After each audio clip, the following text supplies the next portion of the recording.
Welcome to Master Theros Uncut, where we discuss the issues others are too timid to discuss. And now, here's James Theros. Well, hello again, everybody. This is James Theros with another episode of Master Theros Uncut. Today I wanted to discuss and talk about the word failure. That's a word that a lot of people probably get afraid of when they think about it. Nobody really enjoys failing, and I think a lot of people shortcut themselves and short-circuit themselves because they're afraid of failure. And in fact, I think a lot of people don't measure up to what their potential is because they might be afraid to fail. And I'd like to kind of talk about that for a few minutes because there was a time in my life where I was like that.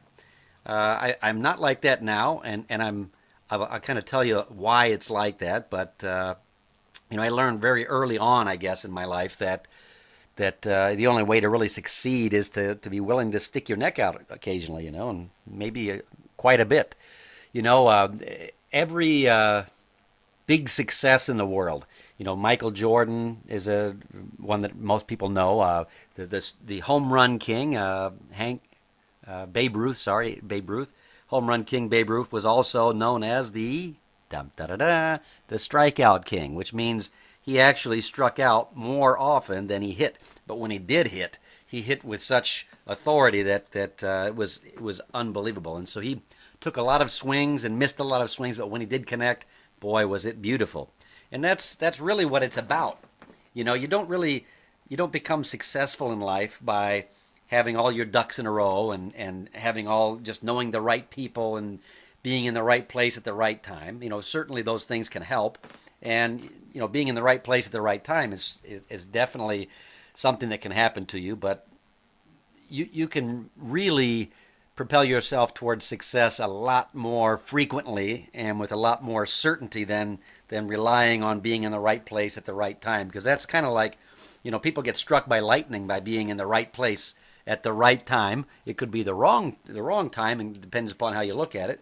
If you were, I think was it Benjamin Franklin or was it Thomas Edison? Whichever one. I think it was Benjamin Franklin that put the key on the end of the kite string and flew the kite.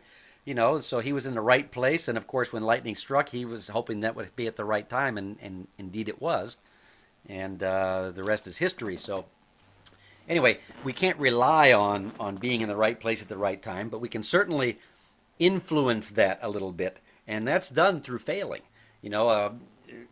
There's an old saying to fail forward, and that's really how I've led my own life, is by failing a lot but not making the same mistakes more than once, more than twice. See, that's the difference between myself at 47 and myself at 20.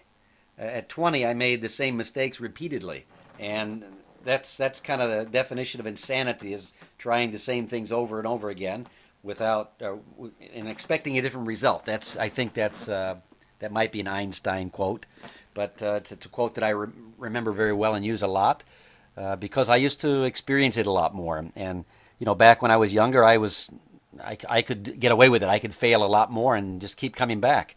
And as you get older, you start getting wiser, hopefully, and I think that in my cases that's what has happened, and I've learned how to continue to fail, but usually at something new. I fail just as much as I used to fail, but I don't usually fail I don't make the same mistake twice, at least not very often. I'm trying to think of one that I do, but I really can't think of one. So that's really how you get ahead in life, is learning how to deal with failure and learning that it's an acceptable part of the process. When we fall down from something, let's say we're running and we slip and fall, then it's embarrassing, and it may cause us to lose the race if we happen to be doing a foot race.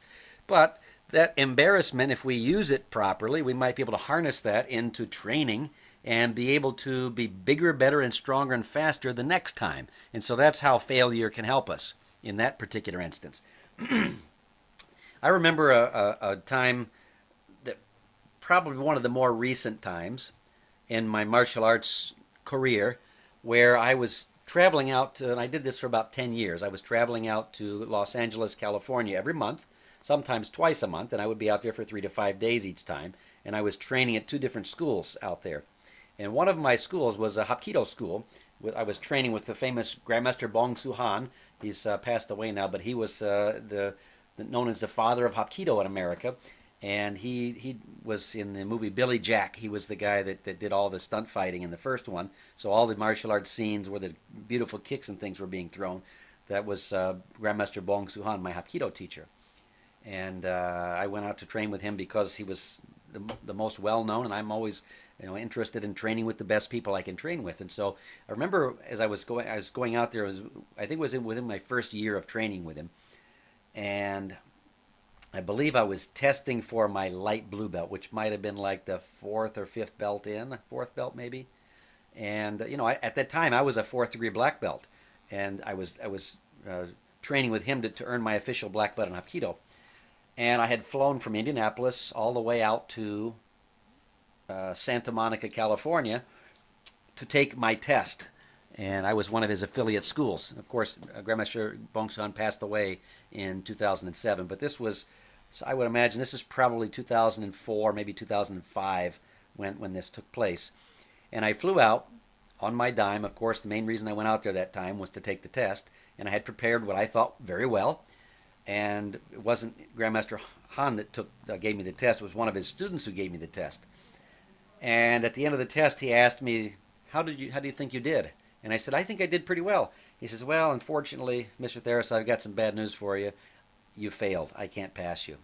Now, you have to understand, I spent probably $1,500 on travel, airfare and hotel and food, and I had to pay for the test. And transportation and all these things. So I had spent this money, I spent the time, I came out there, and I could have easily had a reason to complain about it because, I'm an affiliate school, I should be given a little bit of leeway here. He may have been, too rigorous or too strict on me for something. I don't even remember what it was that made me fail the test. But instead of doing that, at that time I had already learned this concept of failing forward, and I thought, oh my goodness, this is terrible. However, I'm going to use this as an opportunity to grow. And so instead of getting upset about it, I just bowed politely, said yes, sir, and ate my humble pie and stayed for, training that night. And I flew back home. What do you think I did when I got back home? Well, I'll give you one guess. And if you guessed that I went back to work and trained harder, you would absolutely be correct, because that's exactly what I did. I trained harder, and I flew back out that next month, and I passed my test with flying colors. And so that's something that I don't remember what it was that I did different, but I remember failing and not liking the feeling of failing, but being okay with it. At the time I was a fourth degree black belt, and I was teaching in my school for many years already, and I had failed a lot of students in my program who took tests, and I had to explain to them the reason why I failed them, because they hadn't developed certain skills or abilities or what have you. Or hadn't met certain requirements. And so this was my opportunity to feel what it was like to be on the other side of that. I had the shoe on the other foot, so to speak. And, it actually turned out to be a very, very good experience for me, because I've been able to tell that story countless times and use that as an opportunity to relate to my students when it's time that I have to fail them for a test. I can explain to them that I was much further along than them, and I was much older than them in some cases. And it happened to me too, and it's I just had to accept it because I wasn't ready. But what I learned from that failure was that I could come back and I could do it again. I didn't lose anybody's respect because I failed that test. Nobody's respect, not a single person. What happened though, when I came back the second time and tried again, I actually earned more respect from that same instructor and from the other people that were in the school at that time, because they had seen me fail the first time and felt bad about it for me. But when they saw me come back and actually succeed, they realized, wow, this guy's not going to give up, and it made them respect me more. So that's something to keep in mind if you're dealing with failure, and not understanding that that's how it's going to be. If you fail but you give up, that's when people lose respect for you. But if you fail and you get back up again and you get back on the horse and you keep riding, my goodness, that's when people really, really gain respect for you. So it's just, if you think of the movies, the Rocky movies, or the Karate Kid movie, at the very end, the very first one, and when they told him to sweep the leg and he hurts his leg, and then Mr. Miyagi comes in and smacks his hands together and rubs them together and puts them on his ribs and what have you, and he tells Daniel it's okay to quit. You've already proved yourself, but Daniel doesn't want to quit. He wants to go out there and really finish what he started and prove to these guys that he's not a quitter.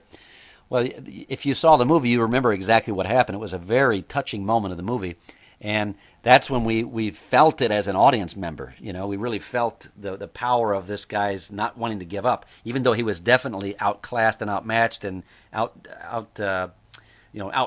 There were so many of these guys against him and didn't like him, but the end result was, because he didn't quit, each and every one of those guys came up and shook his hand and hugged him and told him great job, and at that point they had respect for him, and that's where their entire relationship changed, because he didn't give up in the face of failure. Anybody else would have probably given up, and that's the message in it. And so if you're going to fail, you have to learn how to realize that you're either learning, you're succeeding, or you're learning. So if you're learning, that's another word for failure. You can substitute the word learning for failure, and that will help you to really be okay with it. You know, you've got to learn to be okay with your failures and not let one failure stop you from trying again. And I think a lot of people, that's what we do in life, is we're afraid to fail because we don't want to look stupid. We're afraid to fail because we're afraid of what happens if we can't succeed, and we allow our fears to keep us compartmentalized. And fear, there's an acronym for fear. It's false evidence appearing real. And in many cases, and in most cases, I find that to be absolutely true. Have you ever done something that you were afraid to do only to find out afterwards that it wasn't as bad as you thought it was going to be? And in some cases, maybe it was fantastic. It might be the first time you rode a roller coaster, for some people, or the first time you went skydiving, if you've been. If you've not been skydiving, that's a great thing to try once. I've done it twice now, and the reason that I did it was to overcome my fear of heights.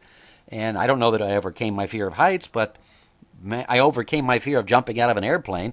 It was certainly harder the first time than it was the second time. And, I might go back for a third time one of these days. Who knows? But that was the whole reason I did it, was to conquer my fear. And so that's the way that we grow. You have to understand that on the other side of your fear is confidence. On the other side of your fear is growth.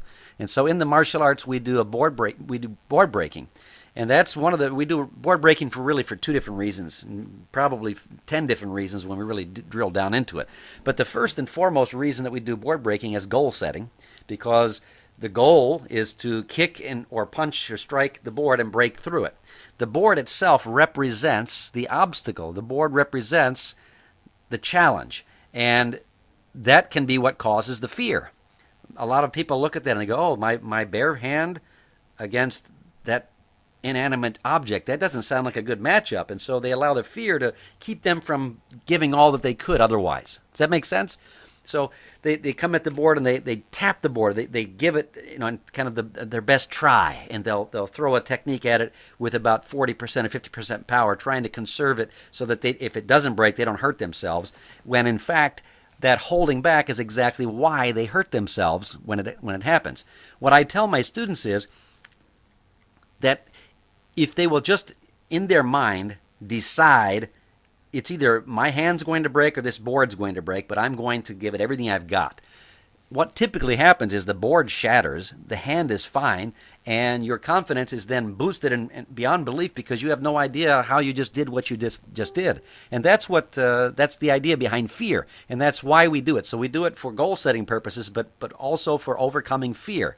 So as a martial artist, when we earn our black belts, which is the true beginning in martial arts, that's should give us the confidence to realize we already have overcome a lot of fear in our lives and a lot of doubts in ourselves to get to this level. Now, if we just keep doing what we've been doing, my goodness, the sky is the limit, and that is so true. So I'd like to encourage you, if you're listening to this, to analyze how you've been viewing fear up to this point. Have you been viewing fear as a negative, or do you view fear as a positive? Or, excuse me, not fear, failure. I'm talking, I switched gears on you there. I apologize for that. But I mean failure. Fear is a whole other subject. But failure, have you been visualizing or viewing failure as a bad thing or a good thing? I charge you today to begin looking at failure as a good thing, because success, and these are all cliches, but there's a reason why cliches have been around for so many hundreds and thousands of years because they hold a lot of truth. And the cliche about success is that success is failure turned inside out. How many different ways can we talk about failure and success? Because they're linked together. It's just like Hansel and Gretel. You really can't have one without the other. Night and day. It's the same thing. And so fear would be, or failure would be maybe the night, and success would be daytime. But without nighttime, we can't appreciate daytime. Without rainy days, we can't appreciate sunny days. So without some failure, we really can't appreciate our successes. Something I've learned about failure is this. When I'm successful, many times I can't tell you exactly why I'm successful. I can't give you the reason why. I just know that I did some right things, and I just happened to be in the right place at the right time, and I was on that day. So I can't really boil it down a lot of times to why I was able to be successful in that particular situation, whether for me, like if that was breaking a board, or if that was competing and winning in a competition, or having success by running an ad in my business, or whatever. But I can tell you when I fail, I can tell you 10 to 20 reasons why I didn't succeed.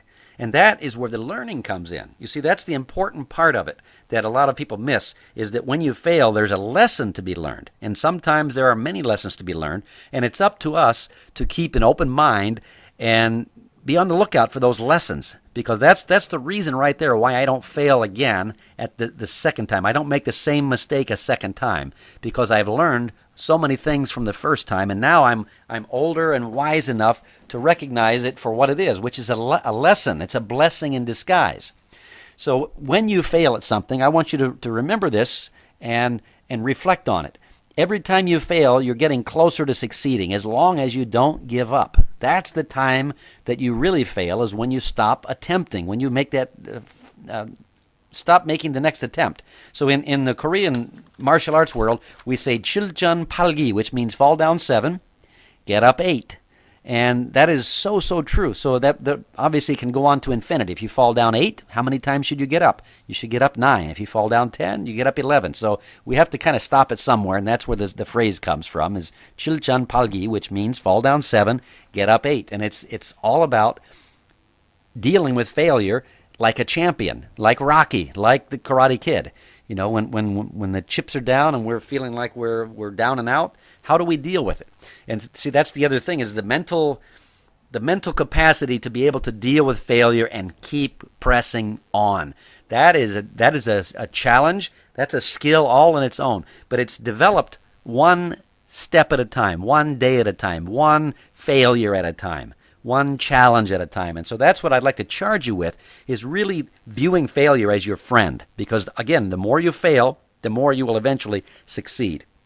And as I mentioned with Babe Ruth earlier, he struck out a lot more than he hit home runs, a lot more. And I think that if you look at virtually anybody, think about a music artist you like. How many hits have they had versus flops?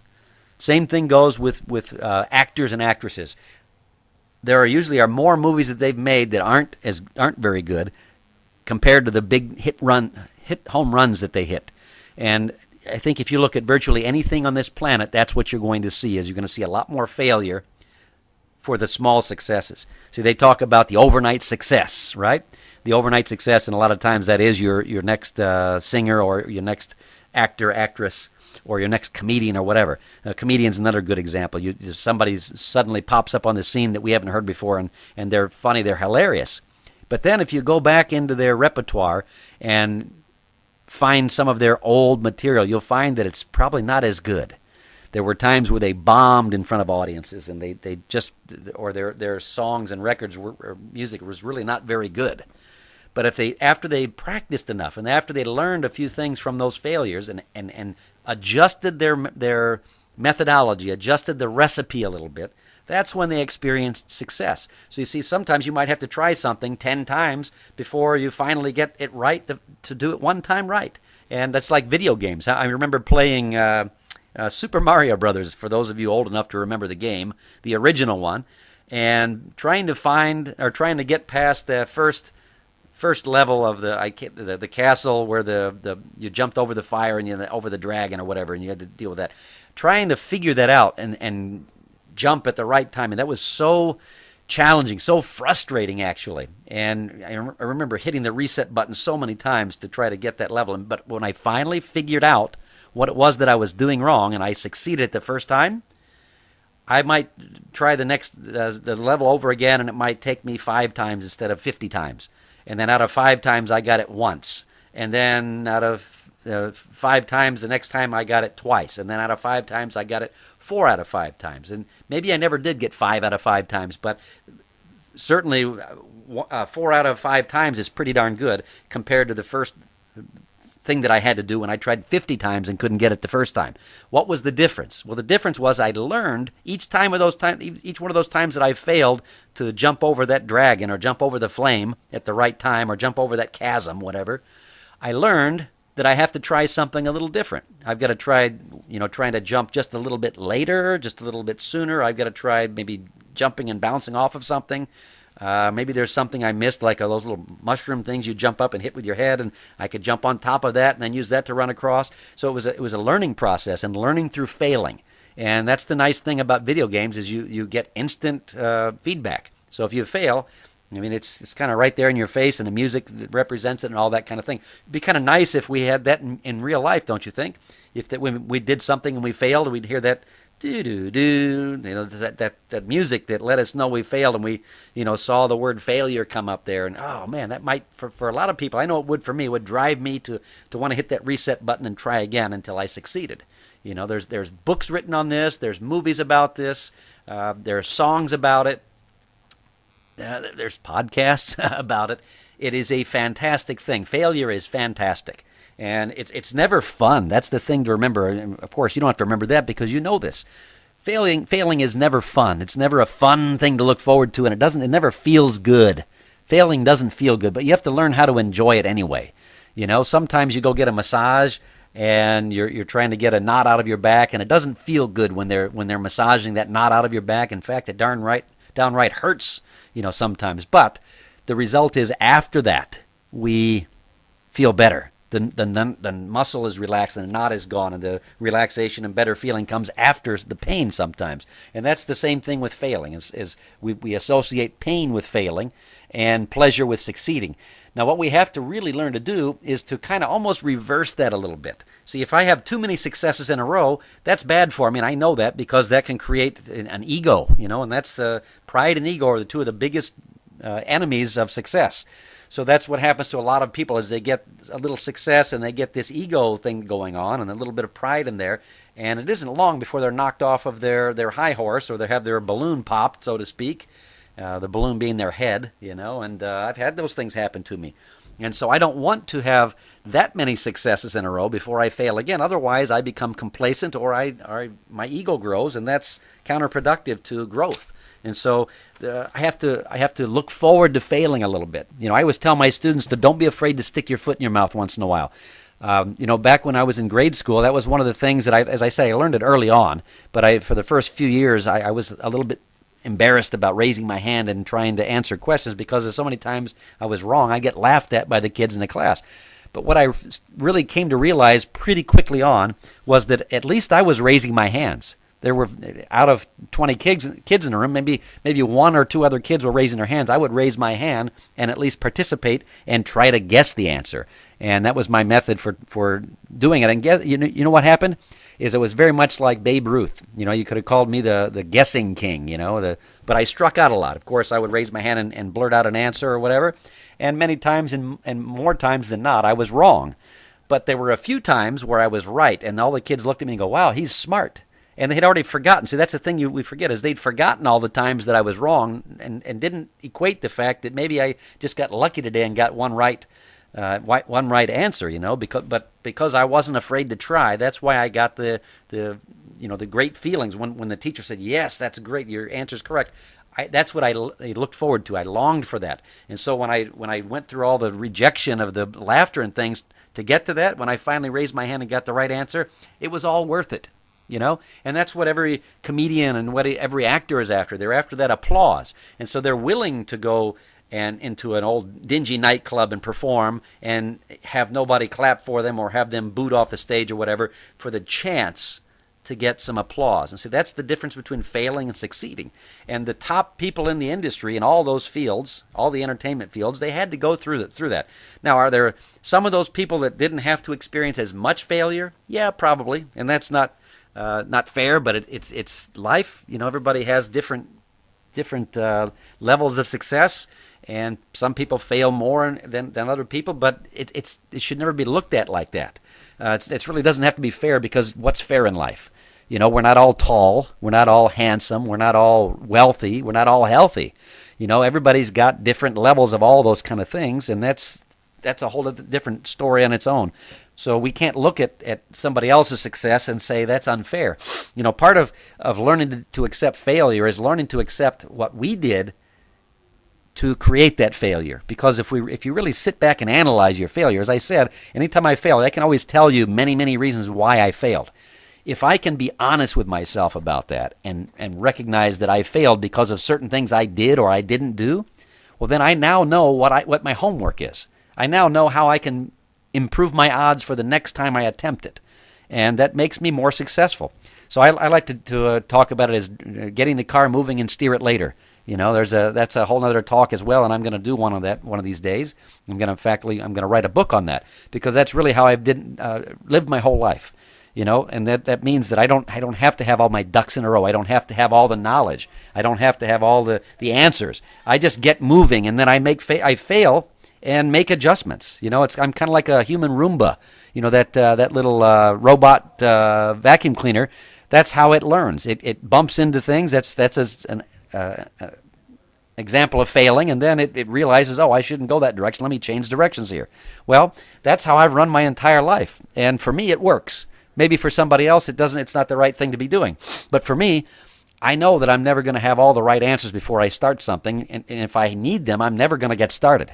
That's a lot of my friends and family and things. That's what I've seen with them, is they sit back and analysis paralysis. They sit back and wait for things and analyze it and try to make it perfect before they make a move. And by the time they get moving, I've already made 20 moves. Maybe 10 of those moves were failures, but the other 10 were successes. And that's what you have to keep in mind when it comes to failure. So that's pretty much all I have for today with today's podcast. I just want to encourage you to really think about failure in a positive light. And think about your successes. Don't celebrate them too much. Be happy when they come and celebrate them a little bit, but don't celebrate them indefinitely. Definitely have a cutoff time and look forward to your next failure, because then in the next failure is where you will grow. You will grow in your confidence. You'll grow in your knowledge. You'll grow in your skill. You'll grow in many ways that you can't even believe. And as you get older, you'll realize that, wow, I had really nothing to be afraid of, and I wish I had done more of that, because that's really what we find with elderly people is if you ask them what would you do differently in your life if you could go back and live it over again, many times you hear that they would have less fear about trying things. And that's the message for today. So I hope you enjoyed this. If you did enjoy it, please like it and share it and leave me a comment. And if there's something you'd like for me to discuss, some kind of a topic you'd like for me to discuss in one of my next upcoming episodes, please feel free to let me know, and I'll be happy to work that into the schedule somewhere. So we'll see you next week.